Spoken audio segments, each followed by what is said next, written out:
আসসালামু আলাইকুম রহমতুল্লাহ।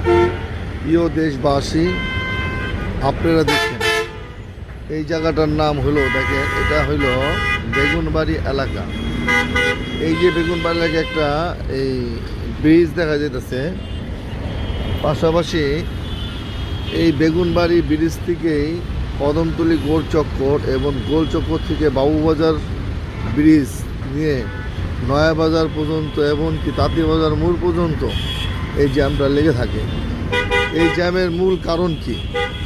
আসলে জ্যামের মূল কারণ আমরা যাচাই করে দেখতে পাচ্ছি। জ্যামের মূল কারণ হলো এই বিভিন্ন যে ভ্যানগুলা বাবুবাজার ব্রিজের উপরে যে চলে, এই ভ্যানগুলাকে উল্টা পাল্টাভাবে যায় এবং উল্টা গাড়িগুলো চলে যায়, এবং এর মধ্যে ওই অটোরিক্সাগুলা প্রচুর উৎপাত করতে, এবং ফুটপাত, এই ফুটপাতগুলায় পুরো এই জ্যামটাকে লাগিয়ে রাখে। ভাই, এই জ্যামের কারণে অনেক অসুস্থ লোক এই জ্যামের মধ্যে মারা যাচ্ছে। এই জ্যামের কারণে মানুষের খুব কষ্ট হইতেছে। অনেকে অফিসে যাইতে খুব দেরি হয়ে যায়, অনেকে এখান থেকে হাঁটতে হাঁটতে ওই পারে যাইতে হয়। কি এক যে কষ্টকর মানুষের জীবন।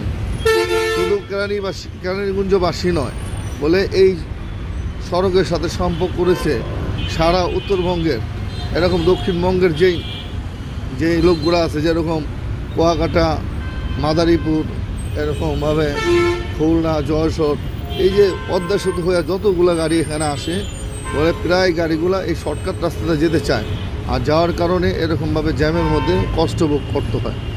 তো আপনারা বেশি বেশি শেয়ার এবং কমেন্ট করে সারা পৃথিবীর মধ্যে এইটা সরিয়ে দেন, যেন প্রশাসন এবং উদ্যোগ কর্মকর্তার কাছে এই মেসেজটা চলে যায়, এবং তারা জানি প্রশাসনকে তাড়াতাড়ি এটার ব্যবস্থা নিতে বলে। আর এটার ব্যবস্থা যে মতো না নেবে, এখানকার মানুষ খুবই কষ্টে আছে এবং অনেক মানুষ এখানে মারা যাচ্ছে, এবং এই জ্যামের কারণে খুব কষ্ট হতেছে। তাই আপনাদের কাছে অনুরোধ রইল, এটাকে বেশি বেশি শেয়ার এবং কমেন্ট করে পৌঁছে দেন, এবং প্রশাসনের কাছে অনুরোধ জানি এটা খুব তাড়াতাড়ি ব্যবস্থা নেয়। এটার ব্যবস্থা নেওয়া খুবই জরুরি, কারণ মানুষের খুবই কষ্ট হইতেছে। এই জন্য বেশি বেশি শেয়ার এবং কমেন্ট করেন, আর এটাকে সারা পৃথিবীর মধ্যে পৌঁছে দেন।